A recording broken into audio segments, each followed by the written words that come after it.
Hey, it's Shane with GotRom.com. This video is about PNF strategies for hip impingement. Now, if you've never heard the term PNF, it stands for proprioceptive neuromuscular facilitation. And it's this entire system of movement and rehabilitation and stretching, but it's most commonly known as a stretching technique. And that's kind of what I want to talk about today.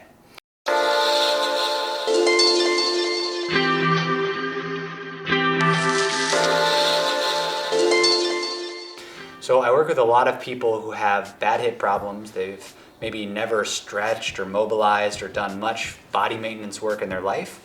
And for example, I was working with one guy one-on-one via Skype, and he's got these hip problems, and I gave him this program for how to stretch, how to massage, how to mobilize his hips, and then he sent me some videos about him stretching.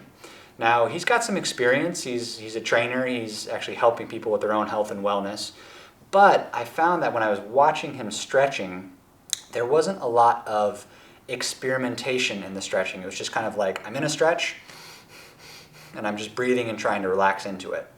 And if you're someone who's dealing with hip impingement, I find that you really need to learn how to play with the reflexes in your body that get you to relax deeper into positions, and teach your body that certain positions that are initially painful can become not painful. So what do I mean exactly by that? So for example, someone's working on their hip mobility, and they go into a stretch called, say, the goalie stretch. And often what you see is they're just in this position, and just for 30 to 60 seconds, they're just breathing and relaxing. Now, if you were to watch me, someone who's been stretching for years and years and years, you would see that I'm wiggling and I'm moving and I'm reaching and I'm doing different things where I'm flexing and releasing my quads, where I'm tensing and releasing. And when I do that, I'm tensing this, and then when I release, I feel like this releases. So that's PNF, that's contract, relax.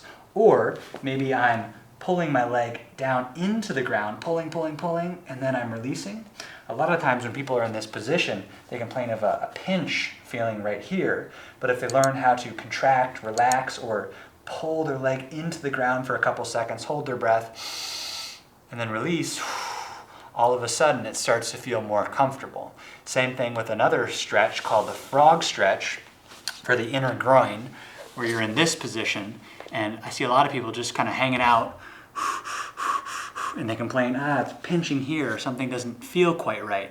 So again, if you play around with, say, contracting your glutes, squeezing, releasing, or squeezing the ground with your adductors for long periods of time, 30 seconds, holding, releasing, wiggling, all of a sudden you can start to retrain your brain that, this position isn't permanently damaged or ruined and I'm just never going to be able to get into it. Learning how to play with PNF, contract, relax techniques of various kinds can be really helpful in teaching you that these positions are safe. So if you're finding that your stretching routine is kind of pinching and it doesn't feel quite right, but you're not learning how to use PNF, then you definitely should start exploring these techniques in the various ways that they're done. So, hope that video was helpful. Yeah, be cool, just move with the